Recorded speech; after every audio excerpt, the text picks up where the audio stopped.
শুভ সকাল। আশা করি তোমরা সবাই ভালো আছো আর ভালো থেকো। আমিও ভালো আছি, কিন্তু দোষের ভিতরে আজকে রবিবার বলে না একটু ঘুমাতে গিয়ে অনেকক্ষণ ঘুমিয়ে পড়েছি, আর ওঠা হয়নি গো, দেরি হয়ে গেছে।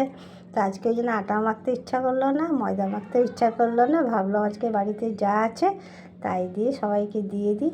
আর বিশেষ করে আজকে তো ছেলে বাড়িতে আছে, যেহেতু রবিবার, আর এই কদিন ওর খুব চাপ গেছে গো। তো ও এমনিতে না মানে পাউরুটি দিয়ে আলু ভাজা খেতে ভালোবাসে। তা ভালো একটু সুন্দর করে সাজিয়ে দিই, ছেলেটা আজ ঘরে আছে যেহেতু। তো আমি এটা ওকে এখন সাজিয়ে টাজিয়ে দিতে যাচ্ছি। আর তোমাদের নিশ্চয়ই আশা করি খাওয়া হয়ে গেছে, জল খাবার। তা আমি দিয়ে আসি, আর তোমরা আমার পাশে এইভাবে থেকো, দেখো। তা আমি এখানেই ভিডিওটা শেষ করি। আর তোমরা কিন্তু খেয়ে নিও, তোমরা ভালো কিছুই খেয়েও। যাই হোক,